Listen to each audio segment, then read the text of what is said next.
Hi guys, and welcome back to another DrAce video, and today we're going to be playing RiMS Racing. Now you guys wanted to see helmet cam gameplay from me. Here it is, first person perspective on board the Suzuki GSXR 1000RR, and I'm doing helmet cam, and the last time I did helmet cam on this video game is in the early access way back then. So now it's a case of just trying it out in the helmet cam once again, but this time in the full official release of RiMS Racing.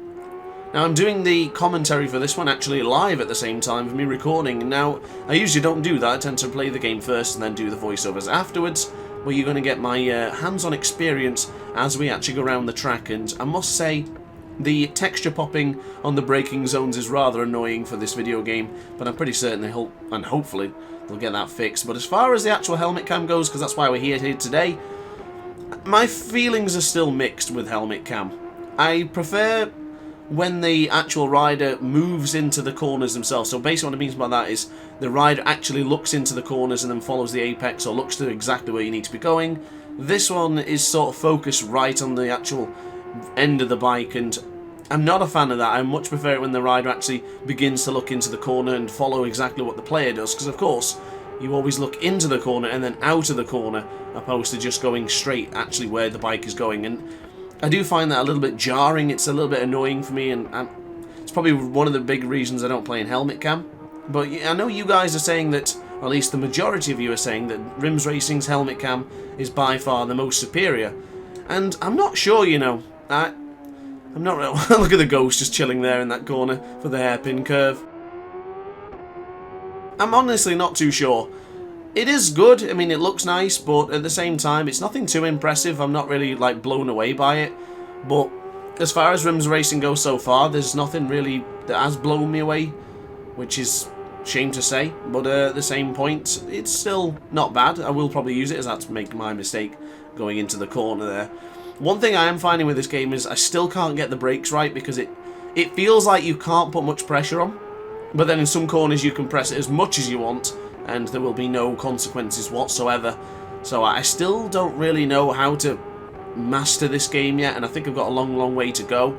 I'll obviously be doing a lot of more time on it and learning the ropes. As far as Suzuka goes though, I've done Suzuka so many times, I should, in theory, be a bit better than this game than I'm portraying right now, but clearly I'm not doing a very good job.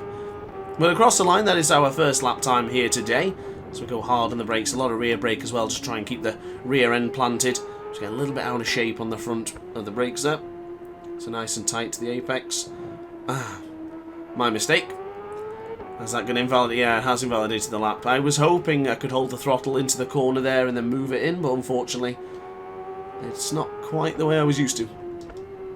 I tell you what, RiMS Racing has a different learning curve, but as far as realism and sort of simulation goes, I don't really find it much more different to the likes of Ride 4. I think I mentioned this in the early access, that if you're familiar with Ride 4, and if you're familiar with MotoGP, then you're probably going to pick this up and just have a good time with it anyway. But if you're new to bike racing games in general, you're probably going to have a tough time.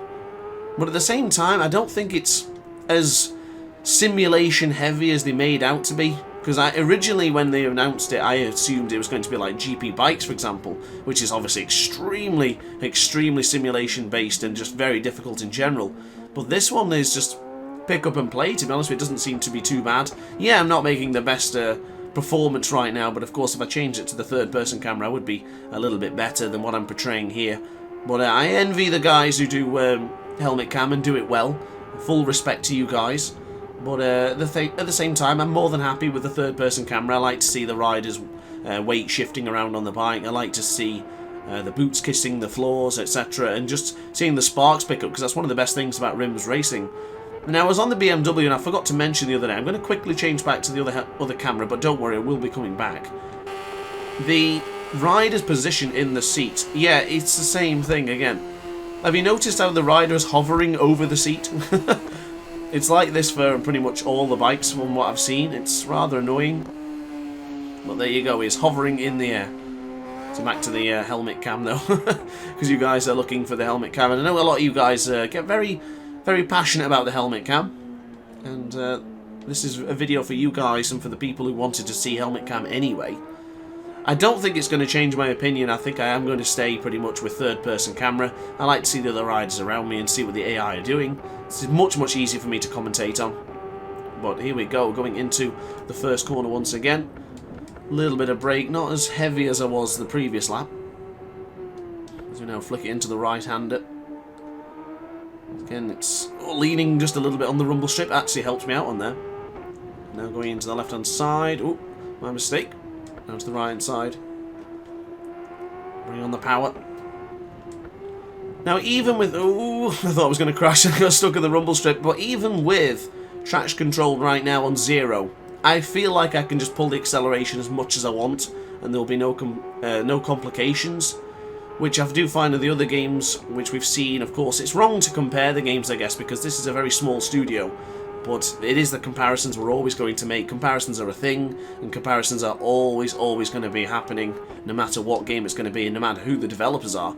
But I do find the traction control in this game doesn't seem to make much of a difference.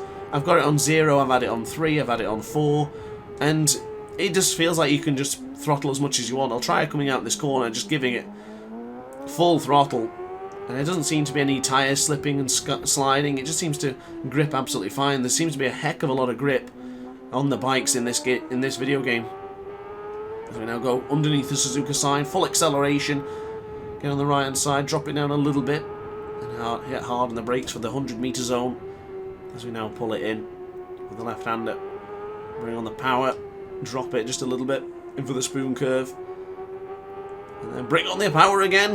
Just going for it.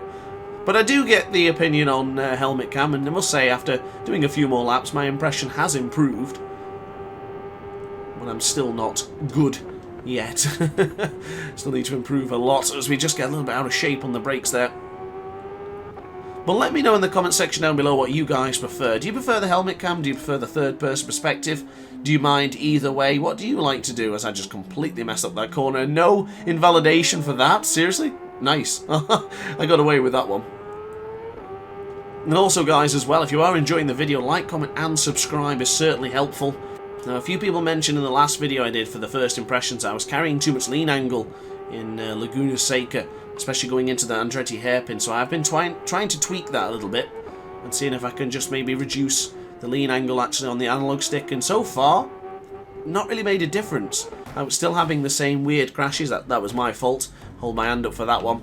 But I was still having the same weird crashes into the Andretti hairpin, and that was even pulling half on the analog stick and pulling full on the analog stick. Just strange crashes, really.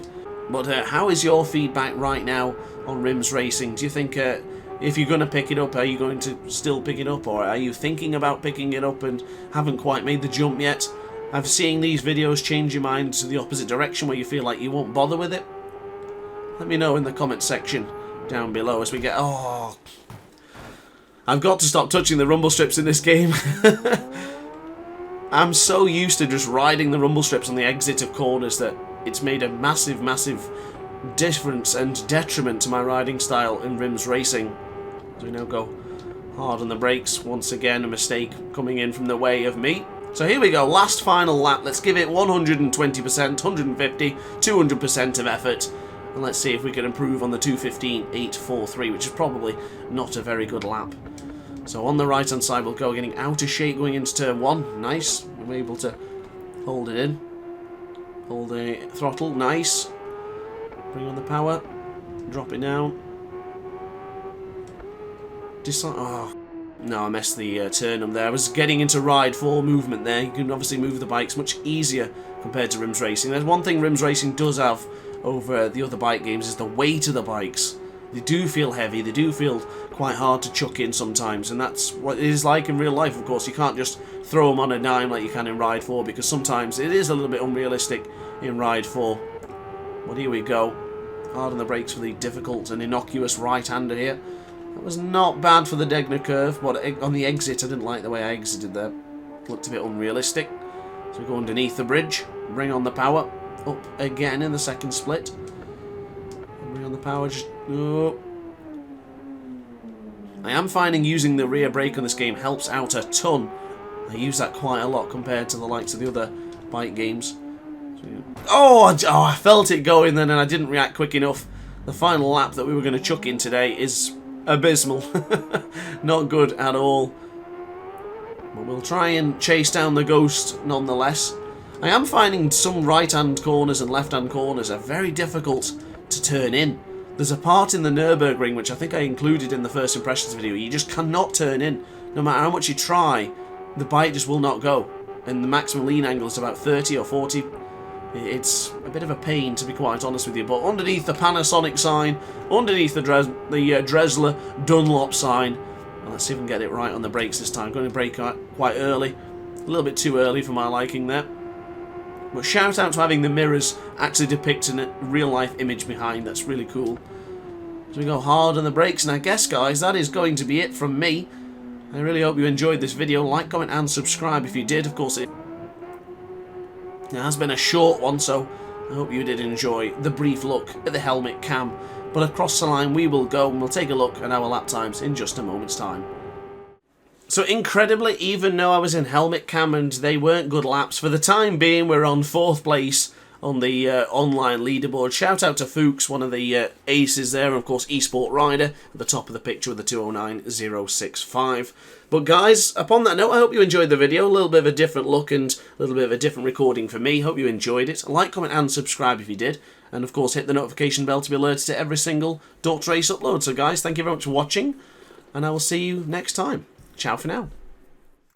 Oh hi, didn't quite see you there. Good to see you're still here. If this video didn't quite set your appetite, then why not watch some more DrAce content by clicking the video shown on screen now. Furthermore, if you would like to follow me on social media, you can do so now with the links down in the description.